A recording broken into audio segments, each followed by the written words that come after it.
Good day, everyone. Today, I will be discussing American literature. This topic is very important because it helps us understand how the people of the United States express their thoughts, beliefs, and experiences through writing. American literature reflects the history and culture of the country, and it continues to influence the world today. So, what is American literature? So, American literature is a broad term. This means it includes many different kinds of writing, such as poetry, plays, short stories, and novels. So, all of these forms of writing were created in the region that is now called the United States of America. So, what language is it all written in? American literature is mainly written in the English language, although America is a diverse country with many cultures. So, what makes American literature special? Nga special man siya. So, one thing that makes it unique is that it is shaped by the country's history. This includes the time before the America became a country or the colonial times. So, the fight for independence, slavery and the Civil War, the growth of cities and industry, modern problems and ideas. All of these events influence what writers wrote about and how they wrote. Good morning, everyone. Today, I will be discussing about the history of American literature, and I will briefly explain the history of American literature by dividing it into 6 periods. And in this case po na ho, unsa ang mga importante nga mga nahitabuan ni nga time o ang mga works na nahimo ani nga time. The first one is the colonial period. It is during 1600s to 1700s. Their work is focuses on regional writing like sermons or journals. So, ani nga time, ang mga settlers or ang mga early settlers, ang kasigaran nga gibuhat nila or ang ilang works is mostly about their religion o ang ilang mga daily experiences.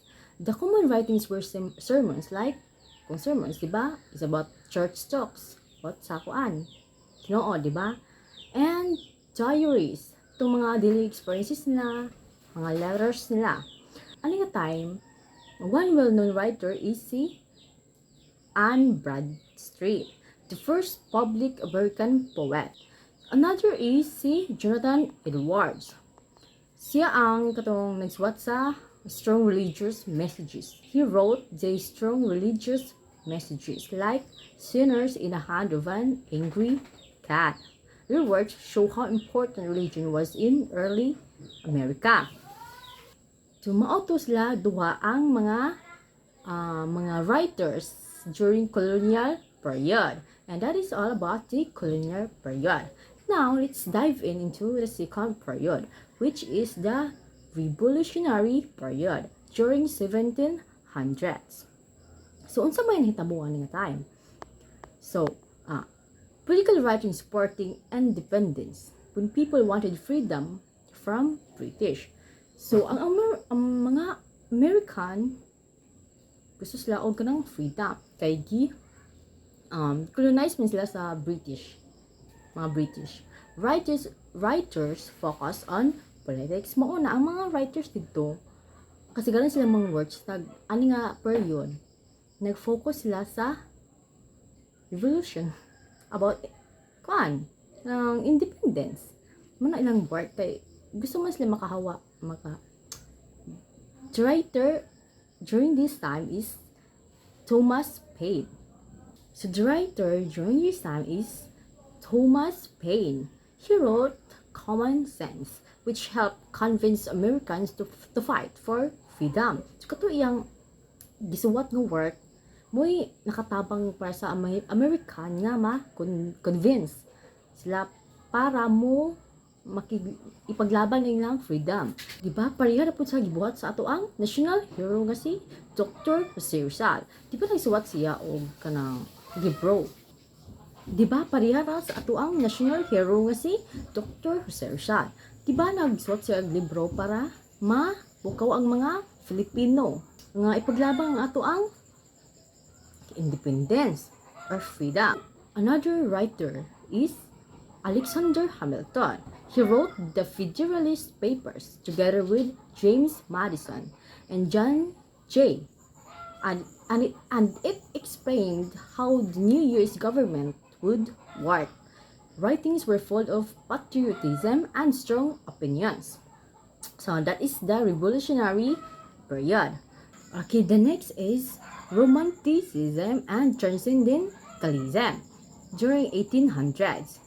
It emphasized the emotion, nature, and individualism. So, kani is the writers focus more on emotions sa nature and individual thoughts. Romanticism showed the beauty of nature and imagination. Mo to, di ba, ang romanticism. Show ni siya og nature and imagination. Unsa kanindot ang ato ang nature og ato mga imagination. So, the transcendentalism, it is about trusting yourself and feeling connected to natures. Muna ang transcendentalism. So, maunang kanang ang duha is connected taw romanticism or transcendentalism. So, the writers during this time is Ralph Waldo Emerson and Henry David Thoreau. They talk about simple living. That is all about the romanticism and transcendentalism period. The fourth one is realism and naturalism during late 1800s to early 1900s. So may about ani nga time. After the Civil War, writers started showing real life and the problems of everyday people. The writers started showing real life and the problems of everyday people. Sa mga writers, ang langgi koan nga refer bitaw kay ang real life ug mga problema kada adlaw sa mga tao. Muna gitawag siya nga realism.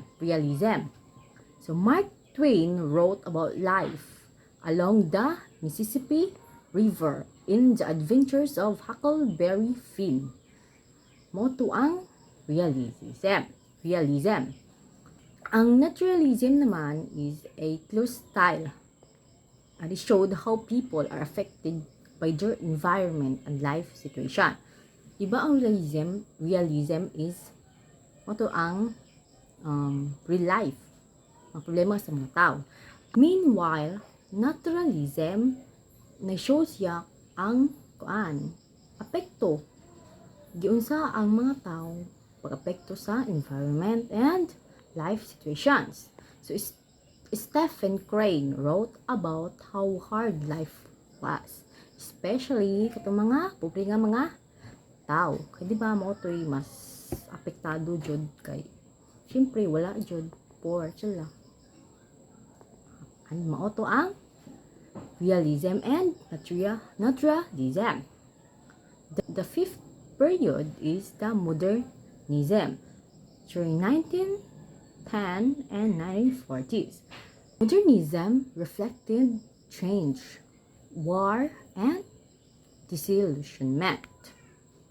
So, ano nga period after sa World War I, modernism. So, kani nga period na kuan siya after na sa World War I, when many people felt lost and unsure. Ang mga writers, gi-change lang ilang way of writing bitaw to show this feeling. So, si F. Scott Fitzgerald wrote The Great Gatsby, which talk about the American dream and how money doesn't always bring happiness. So, di ba? Tinodjud no ang iyang gisuwat, The Great Gatsby. Nga, ang kwarta is dili jud na siya makabring og true happiness. Makapalipay man, pero dili jud ang true jud ba? from the heart. Ano. Ernest Hemingway used simple words to describe the pain of war and loss and lose. So kato is si Kuan si Ernest Hemingway ang iyang work nagamit siya og mga simple nga word para mas masabtan o para mas ma-describe ang kasakit bitaw sa war o katong pagkalos bitaw. The next author is William Faulkner. He wrote a deep stories about emotions and life in the South America. So, ito ay hang giswat and that is all about the modernism. Last period is the postmodernism. During 1945 up until now. So, after the World War II, so first is it is often experimental, questioning truth and reality. Writing became more creative and different. Writers began to question what is real and told stories in new ways. Si Toni Morrison wrote about African American history and identity. Si Kurt Vonnegut naman pod kinag-wrote siya og mixed science fiction with humor to talk about war and life. And today, American literature includes many voices and styles, showing the rich and mixed culture of the US. So, karon di ba ang US is one of the richest country, developed country. So, mao to ang history sa lahang literature. And thank you for listening.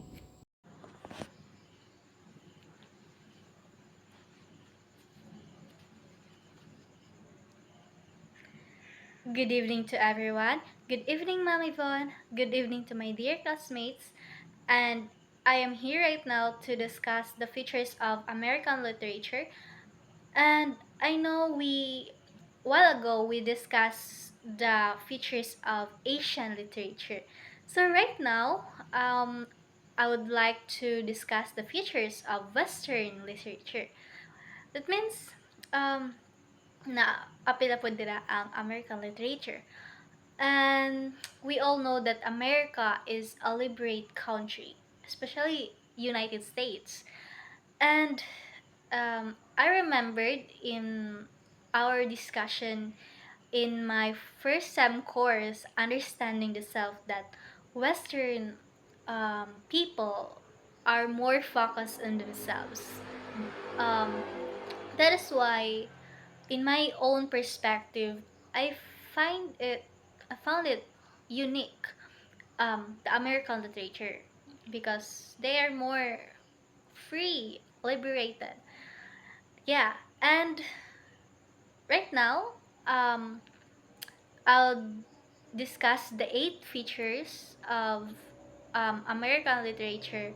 And American literature also is a wide, a broad, and have a more diverse um, American authors. That is why, to be specific, there are 8 features to identify some or most of the American literatures. So, the first one is the freedom and independence. So, in this theme, it gives United States history as one nation that founded on these principles, freedom and independence. In this theme, it explores author's mind all about pursuing freedom, whether it may become from social constraints, oppressive government, and the individual's limitations in life. Then the second is the American dream. What do you mean by the American dream? So this theme or this feature explores that determination and hard work is one of the key factors to have a successful life and a prosperous living. So, however, American writers also critiques the unhappiness and the inequality to the things that helps you to achieve and your dreams and ambitions in life. So I know that all of you have this mindset nga you need to be a hardworking person para makabot nimo ang successful life or a good life for yourself. But it does not always have a good side, but also have a bad side. Then the third one is nature and environment. So many of American literature is ga focus gud nila or ilahang gi emphasize in ilahang maong settings, their environment. And American writers want to advocate and teach their readers to have a sustainable living and how to protect the Mother Earth. And not also about that, but they also love to romanticize the wildness of their jungles, their forests, and their environment. So the next one is social injustice and inequality. So many of American authors use this feature to address their societal issues like social justice, races, class inequality, and discrimination. So for example, ani ang mga novel is there are two novels that I know. To Kill a Mockingbird by Harper Lee and The Grapes of Wrath by John Stedner. And in these two novels, it's all about the inequality of life, the social injustice of the characters. So you must try to read the To Kill a Mockingbird by Harper Lee. It is nice. It is a good novel. Daghan siya kag ma-learn. And so the next one is all about the theme family and relationship.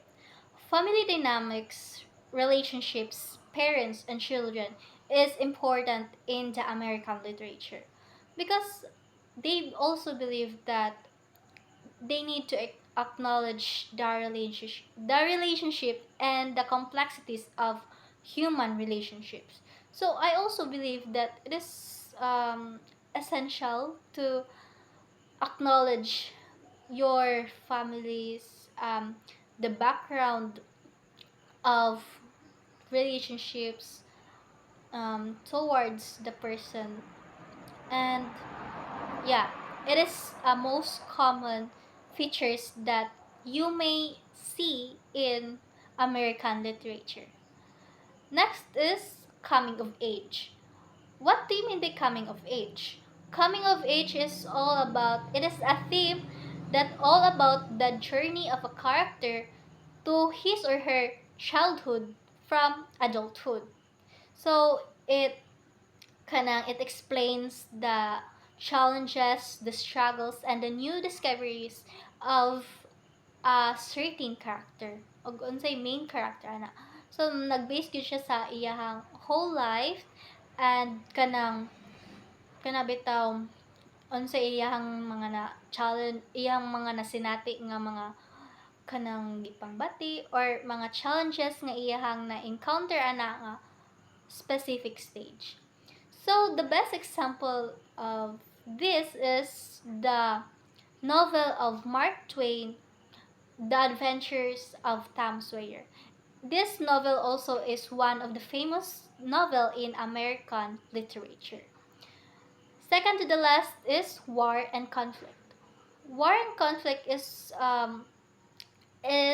feature of American literature that emphasizes the effects of war from the Civil War, the First World War, the Second World War, and the other conflicts that happened in America. So it is all about the story of a certain character nga uy unsa iyahang gibati adto during, before, and after the war. And it's all about the psychological, the emotional, the physical effect nga ilahang nasinati sa war.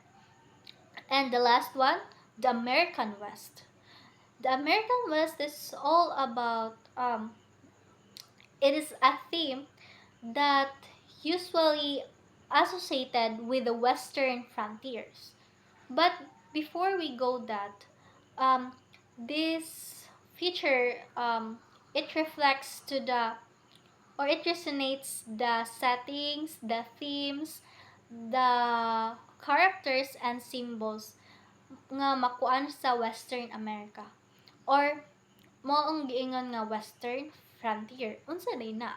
Western frontier is all about the iconic characters nga cowboys, sheriffs, the pioneer woman. It's all about the lawmakers, and the outlaws, and kanang it's all about the settlers and the Native Americans nga nag-struggles between the lands nga mga settings. And in terms of surroundings sa mga canyons, mga high mountains, and kanang mga more rocky bitaw nga settings. Mga rocky mountains like that. And these features kanang also embrace the unique experience, the value, the struggles of a West America. In the struggles, it emphasizes the struggles in a life of a certain character nga naa sa west side of America during the 19th century and 20th century. That's all for my report, and I hope you learned something. And the next discussion is all about the famous masterpieces that will be elaborated by Miss Cucharo and Miss Duaves. Thank you. Good day, everyone. My name is Ivy Cucharo from BSZ English 1B. So I will be discussing about the famous masterpiece of the American literature. So the famous masterpiece of American literature is The Adventure of Tom Sawyer by Mark Twain. So this story represents the journey from innocence to maturity and the importance of moral choices and friendship. So unsay naa ani nga story? So kani nga story is nagpakita ni siya sa pagkabata ni Tom ug ang iyahang pagkakat-on sa tinuod nga buot, responsibilidad og pagpaningkamot. So next is the Moby Dick by Herman Melville. So this story represents the obsession and revenge, the power of nature over man. Unsay naa ani nga story? So ang kapitan nagpangita og baw sa usa ka balyena, pero ang iyahang kahinawa nagdala sa kapildihan sa tanan. So motoy naa nga story. So the next famous masterpiece was The Great Gatsby by F. Scott Fitzgerald. So this story represents the failures of the American dream and also the illusion versus the reality. So unsay naa ni nga story? So si Gatsby nangandoy og gugma og kalampusan, pero napakyas tungod sa kabakakon og kagusto makuha ang tanang butang. So the fourth famous masterpiece of American literature is the title To Kill a Mockingbird by Harper Lee. So this story represents the racism and the fight for justice and the loss of innocence. So unsay naa ni nga story? So gitipinsahan ni Atticus Finch ang usa ka inosenteng tawo nga gisilutan tungod lang sa iyahang kolor sa panit. So the fifth famous masterpiece of American literature is titled The Scarlet Letter by Nathaniel Hawthorne. So this represents sin, shame, and redemption. Also, the judgmental of society. So Kani nga story is si Hester gihisgutan sa iyahang sala apan siya nagpabilin nga lig-on og nahimong simbolo sa pagpangayo og pasaylo. So, the fifth famous masterpieces of American literature is Beloved by Toni Morrison. So, Beloved is a powerful novel that explores the physiological impact of slavery.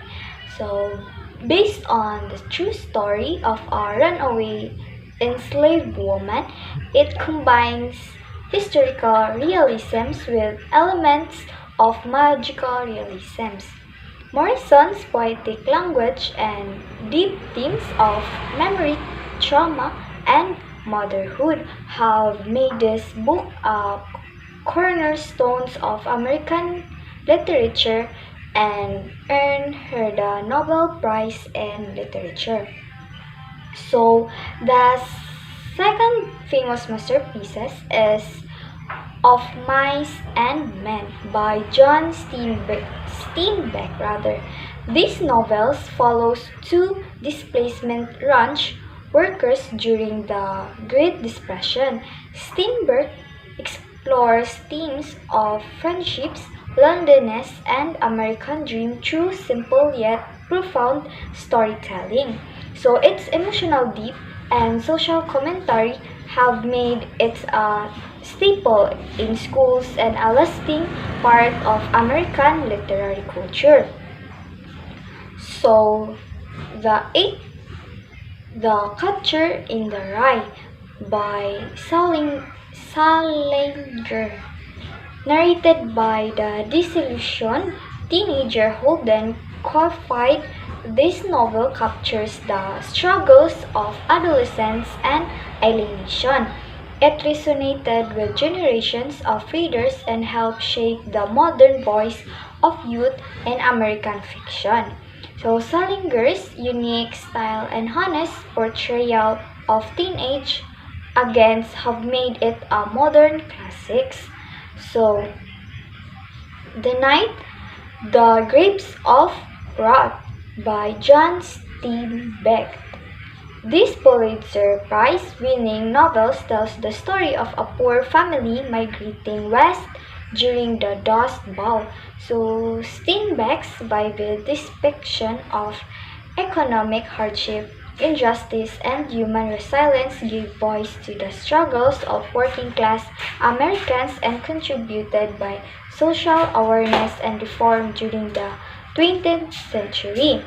So the last is Their Eye Were Watching God by Zora Neale Hurston. This novel is a landmark in African American and feminist literature. So it follows Janie Crawford's journey to find her own voice and identity in the early 20th century South. So Hurston's use of American vernacular and her focus on a black woman's inner life broke literary ground and continues to inspire readers and writers today. So, to conclude, American literature reflects the diverse voices, history, and struggles that shape the nation. These works continues to resonate across generations, offers powerful insight in the human experience and the American identity. Thank you. So, um, uh, every literature namang famous nga novel ang ma-discuss, di ba? So, I would like to discuss the famous novel of American literature entitled The Adventures of Tom Sawyer by Mark Twain. So, The Adventure of Tom Sawyer, it is a coming of age novel, and it is um, held in Mississippi River, and it is followed by the main character named Tom Sawyer. He is a adventurous and imaginative child, and he loves to play along with his friends, including Huckleberry Finn. He kanam kanam bitaw he witnessed he witnessed during his adventure. He witnessed a murder. He hunt treasures. He got lost in a cave and fell in love with a girl, Becky Thatcher. So this novel explores with the theme all about the youth, the um, all about the adventures and the tension between societal expectations and his personal freedom. So if you would like to watch the movie, nana siya sa YouTube, and you can also search in Google. So thank you.